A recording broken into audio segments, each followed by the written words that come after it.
crafting journey here. That journey chick over on Instagram. Oh, welcome to another edition of Crafting and Crime Daily. I have my loom hat on. That the like button did, so please hit the like button on your way in or out of the show today. Don't forget to subscribe if you're enjoying the content and ring the notification bell so you don't miss a single episode. Tonight I'm going live at 6 p.m. Central. We are going to do Craft With Me Wednesday, and tonight's craft is going to be temperature collab with the Crafty Heifer and our cross stitch. Yes, yay. So while I am doing the show today, I am going to be swatching this new box of colors that I got yesterday. Oh, let me backtrack first. The hat. This is Premier Sweet Roll Fruits. Guys, look how beautiful. It's still in the package. Sweet Roll Fruits. Look. Oh, amazing. Yes. This is dragon fruit. And I ordered more. I ordered watermelon and some more blueberry because I got a commission on the blueberry, so I ordered more blueberry because I want to do a pretty cool scarf for this person, and it might take more than what I have. So yeah, you know, you gotta order more yarn to replace the yarn that you're using, right? Okay. Oh, I was talking about this box. So last night I'm watching my sister Crashly. Crafts with Crashly. She's my girl. She goes live now on Tuesday nights. Last night was her first night on Tuesday nights. So during her show, each one of these little things here that you see in front of you is individually wrapped. I'm not kidding you. Individually wrapped. So 46 colors. It took me 45 minutes to individually unwrap each one of them. Then I decided I'm going to swatch them. I got these watercolor books, sketch books that I want to put the colors into for this thing here. So I decided during the show today I will swatch them. I have my dirty water cup here, and I got a clean water cup, and I've got a paper towel, and I am ready to rock and roll. Ooh, ooh, ooh. I feel like I'm off kilter here today. Like I'm just leaning, like the boat's rocking and I'm going this way. Okay, yeah, I'm back. Let me tell you, this recovery from this knee is driving me crazy. I still can't drive because I'm still taking pain medication. Guys, I have 100 staples in my knee at least. I don't know. I might be exaggerating. It feels like there's 100. It's this much staples. It goes from below my knee to above my knee. And you move and the staples go, don't move. Well, they don't make that sound. I made that sound. And when the cats are racing up and down like my knee is the starting line to a race, you know. Oh my God. Yeah. Grab a cup of coffee. This is gonna be a good show, guys. Grab a cup of coffee. I got day 2 of the trial to talk about, and some really cool other interesting things. Okay, go get your coffee. Pause the show. Get your coffee. Get your tea. Come back. Unpause, and we'll get started. So today is National Gummy Bear Day. Oh my God, who knew they had a day for gummy bears? They do, yes. So I realized when I saw that it was National Gummy Bear Day, I'm like, oh my God, I have gummy bears. I don't know where I got them, guys. I have no clue where they came from, but they were in my drawer. You know, the little drawer where you keep things that you don't want people to go in that drawer. Mine turns out to be candy and not toys. And that I'm terrible. But anyway, so I digress. this was in there last night. I'm like, well, I didn't even know today was Gummy Bear Day. I'm looking in there last night. I'm like, gummy bears, where'd that come from? Don't know where this came from. But so I opened them, and because it says on the back, best before the end of May 2022. So we're coming up on the best before date. So I try one and I'm like, it's okay. Then I'm looking up the research for today, and there's this National Gummy Bear Day. What? I have some. I don't like them, but I have some. So they have all these different flavors: lemon, orange, strawberry, raspberry. Interestingly enough, the green ones are the strawberry and the red ones are the raspberry. But if you consume, now you do notice this says shareable bag, shareable bag. If you eat this whole bag and you don't share it with anybody, 350 calories. And if you're diabetic, it's like 80 grams of sugar. You'll be in a coma. You'll need the whole bottle of insulin. So I only had one. In any case, this is the original company, Haribo. This is the founder. His name was, what was his name? Let's find it, because nothing stays in my memory. Absolutely nothing stays in my memory. Hans Riegel from Bonn, Germany. So Hans, H-A, Riegel, R-I, and B-O for Bonn, Germany. So that's how they came up with Haribo. Now, they changed the names a few years back to Gold Bears. But these, not this package, although it could be, but this company is 100 years old, and that's all they make is gummy bears. Yeah, the original gummy bears were from Haribo. They were called gummy bears. Now they're called Gold Bears. For some odd reason, and I'm sure there's a story behind that I did not research. But you know, I was like, you're just chewing for a while, and you know, like, okay, now I'm gonna need to go see the dentist because I just pulled out whatever, you know. Yeah. Enjoy. I'm like, Jean, hey, you want those? No. She don't want them either. Okay, fine. Fine. Be that way. So I am swatching. I've swatched one thing. One thing. So get with your kids today. Yes, get them some gummy bears, Mom. Some Gold Bears. Yeah, don't feel guilty. They make them share a bag. Get the shareable bag and make them share. They'll be fighting by the end of the hour. He took the red. I wanted the red. No, that green was mine. I can hear it now. Did your siblings fight like mine did? Oh, my word. Jean and I fought like crazy, and I was older than she was. So when we had candy, I would wait till my brother and sister ate theirs. You know, like we all had our little candies, you know, and I'd be sitting here just kind of waiting, like, oh, I'm saving mine. And then my sister and brother would gobble theirs down, and then they'd be looking at mine. I'd be like, no, this is mine. And my mom would get mad at me. She's like, Rebecca, give your brother and sister some of that candy. I'm like, no, this is mine. I'm saving it. And they're like, sure. I would get into so much trouble for that. Or, you know, you have a lollipop and you're like,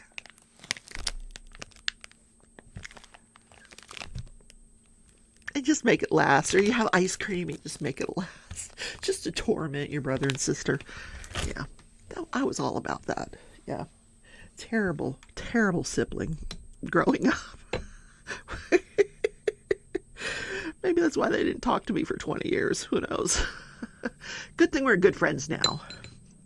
Now I'm like, you can have the whole bag, Jean. Because they're terrible. All right, let's talk about crafting and crime. So I missed something in this testimony. I kept trying to figure out, how did I miss it? But it just got missed, and I went back and tried to find it, and I tried to find it online. So here's the deal. You know, yesterday I talked about the 81-year-old lady that was attacked. She survived. and we believe that the attacker was the defendant. We heard her testimony by deposition.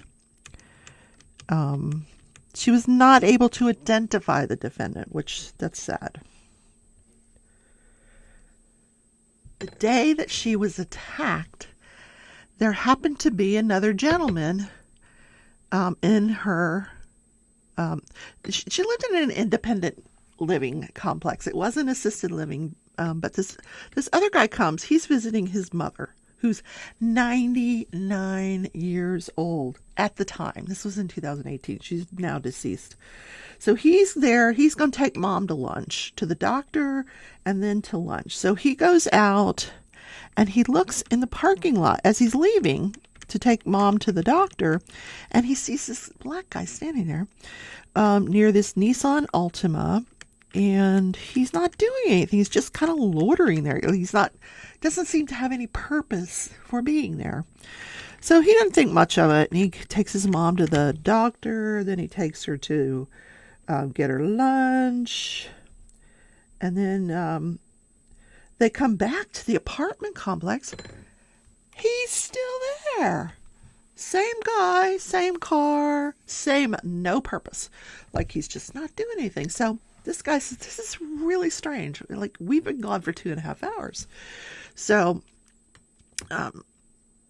so he goes up to get his mom settled. Mom had a walker, so he gets mom's walker out. She can't go up the stairs. She has to go up the elevator, so he helps her up the elevator and gets her settled, comes back down.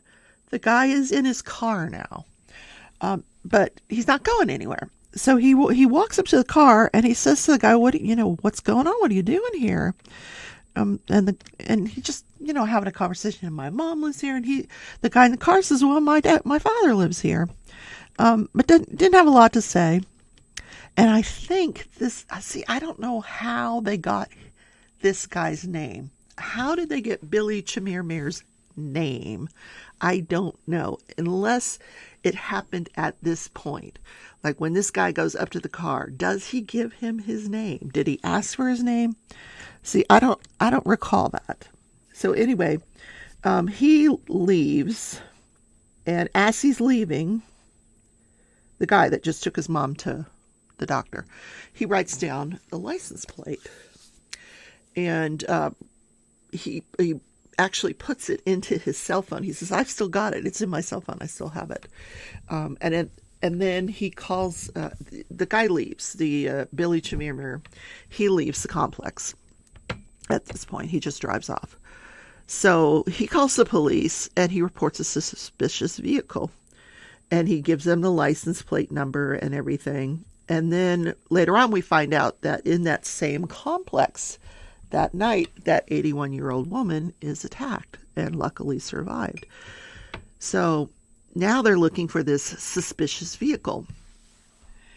Now they run the tag and it comes back to this person who, I just want to make sure, 1, 2, 3, 4, 5.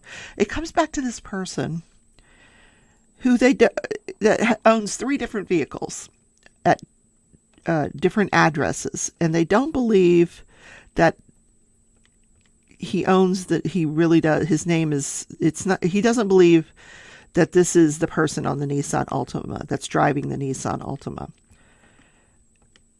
because the address doesn't match. Apparently the address on the Nissan Altima is close in proximity to where these murders are occurring, these attacks. So they're looking for this Nissan Altima.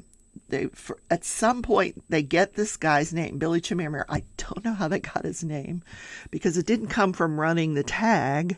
They knew what the vehicle was from running the tag, and they were actually tailing that vehicle. They knew, they were following him around, and this was the following day after the 81-year-old was attacked. It was the next day. They're following him around. At some point, I don't know how they did this, they get his cell phone records. I don't know if they pulled him over and did a traffic stop. I have no idea how they got his name and how they got his cell phone records so quickly. Because the next thing I know, this attorney's pulling out these charts where it pinged here and it pinged there. And I just don't know how the jury isn't confused by this. I know what it means when a cell phone pings on a tower, because I've listened to dozens and dozens and dozens of these trials where they do it in every trial. But none of this was explained to this jury. Like, what are you talking about? Ping, towers, They just kind of skipped right over all that testimony. It was just so weird.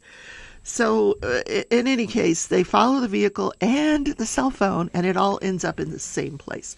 So meanwhile, and it's the address where this guy lives. They've got it staked out in case he comes home.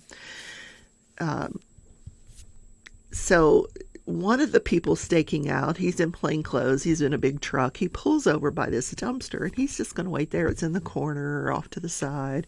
He's just going to wait there and do his surveillance by this dumpster. And he sees this Nissan Altima pull up. And there's Billy Jamirmir. There's the guy they're looking for. And he's dumping stuff, getting stuff out of his car and dumping it into the dumpster. So he calls it in. They arrest him. He had a bag, like a baggie of cash. And when they actually bring in the crime scene investigators to photograph it all, it's $2 bills. All these $2 bills, which is really strange. 1, 2, 3, 4, 5, 6, 7. 1, 2, 3. Okay, I just don't want to do one over that I've already done. So it's all these $2 bills, like, big wad of them. It did. I don't know if they added it all up, or I'm sure they did. I didn't hear what the amount was. And a bag full of jewelry, this beautiful jewelry. Now, they look in the dumpster, and there's this red Oriental jewelry box. So they're like, wow. So the crime scene investigator comes, they get their gloves on, they go in, and they actually have to break into the jewelry box to see what's inside because it was locked. They didn't break into it. I think the suspect broke into it, but it was broken. So they had to break the top lock to get into the top part of it. But when they do, there's paperwork in there that indicates this belongs to Lou T. Harris. She's an Oriental woman who has a very interesting story. So they find that it comes back to her. So it also has an address in there. So they send somebody over to that address, and there's no answer. Knock, knock, knock. No answer. No answer. It's another independent living place. So they get a relative. They get a hold of the independent people. They have ways to get a hold of the relatives. So they get a hold of the relatives. They're like, hey, in this case, your mother-in-law is not responding. And so he says, this is very unusual. She doesn't go out at night.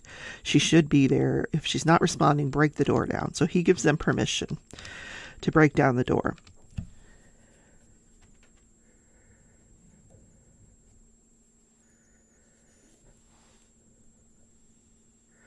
And when they do, they go in, and Lou T. Harris is on the bedroom floor. It was a one-bedroom apartment, very small. You could see, like, as soon as you open the front door, you could see into the bedroom. She's on the floor. She is dead. The autopsy reveals she was smothered with a pillow. They show the pillow to the jury. Look, here's the pillow. This happened in 2018. They're showing this dirty-ass pillowcase with lipstick marks. It looked like if someone had taken a paintbrush and gone like this across the pillowcase. That's what the lipstick looked like, which means she had it on and she was under the pillow going like this. Oh, how horrible. Horrible. Yeah. So they're showing it to the jury. Yeah. And so the son-in-law later, he identifies that, yes, this is my mother-in-law's jewelry. This is my mother-in-law's jewelry box. So that's how they tie him to her murder. Plus, those $2 bills that I was telling you about, yes, his mother-in-law ordered those $2 bills and liked to put them into Christmas cards and birthday cards. He says, I've got 3 hanging on my refrigerator right now. I just don't think to spend them. They're not worth anything, but I just, my memory of her. It was her thing. She liked to do that. Poor, bless her little heart. I do want to change the page here, because what I'm doing is I want to keep one swatch on each page, and then I'm going to write next to them what color that is. So we're going to go to the next page. Now, he is indicted. He was indicted, Billy Chimmermer, on 18 murders. And, why is he not being tried for 18 murders? Well, a lot of these victims were not identified as murder victims initially. They were all initially thought to have died from natural causes. And then various, some of them were cremated, others were buried. The families did not want them exhumed later on, but once they caught this guy and figured out what his MO was, his, method of operation, and they looked back at these other natural deaths, they realized they were likely smothered, these women, because they all fit the bill. But it was just nothing. There's not enough evidence to tie this gentleman to that, even though they all occurred within the same area, within the same complexes, the same time frame. Yeah. And interestingly enough, if this guy is convicted, the only murder he's being tried for in this case is Lou T. Harris. If he's convicted, he will automatically get life in prison without the possibility of the parole, because Dallas County prosecutors decided they did not want to go for the death penalty. Not sure why, but that was a no. Interesting. One of the interesting stories that the son-in-law told about Lou T. Harris, which I thought was incredibly interesting. She grew up in Saigon. She was a cook. She had her own restaurant in Saigon. He says the restaurant is still there to this day. She married, had 3 kids. One of the 3 was this guy's wife. He passed away. Her husband, she remarried this American contractor named Harris, who also passed away later on. But remember the fall of Saigon? I remember it. Those people were on the roof of the embassy, the American embassy, and they were trying to get on helicopters to get out of Saigon. She was actually on the roof trying to get, that's how she got out of Saigon. She was one of those people that was on the roof of the embassy, getting on the helicopter. He said they took her to an aircraft carrier, and then from there she made her way to the U.S. And then some sleazeball murders her with a pillow. So gross and annoying. Yeah. What a horrible way to die. That was, oh my God, that poor woman. Anyway. More testimony today. The prosecutors is still putting on their case. Let's talk about this day in history, shall we? This day in history, British Parliament, and this was in 1777. The British Parliament passes the Tea Act. Ooh, remember the Tea Party? This is it. A bill designed to save the faltering East India Company from bankruptcy by greatly lowering the tea tax it paid to the British government, and thus granting it de facto monopoly on the American tea trade. So this would make it easier for the American India for the East India Tea Company to get their tea into America because they didn't have to pay taxes on it. This tea company used to pay taxes. Now they're not. So they for some reason, British Parliament thought, oh, the Americans they're going to love this. No, they did not. This would allow Britain to sell its tea more cheaply in the colonies. Even untaxed Dutch tea, which entered the colonies illegally through smuggling, was more expensive than the East India tea after the act took effect.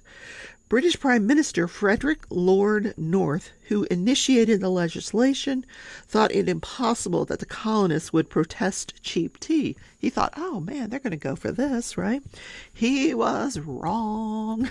Many of the colonists viewed the act as yet another example of taxation tyranny, precisely because it left an earlier duty on tea entering the colonies in place while removing the duty on tea entering England. When the 3 tea ships carrying East India Company tea, the Dartmouth, the Eleanor, and the Beaver, arrived in Boston Harbor, the colonists demanded that the tea be returned to England. The Massachusetts governor, Thomas Hutchinson, refused to send the cargo back, so during that night, the colonists got together, 60 people. They boarded those ships and threw the tea into the harbor. And that tea was worth, in today's dollars, $1 million in today's money. What? $1 million worth of tea, guys. Can you believe it? Holy crap. That's all I have to say. Holy crap. Yeah, that's a lot of tea. It's going to take me forever to swatch all this. Honest to God. And the differences in the colors here are so subtle. It's like pink, light pink, dark pink. Yeah. Interesting. Like this is almost like a blood red here, this one. Then we go into some pinks. Interesting. I want to smooth this one out here a little bit. Just want to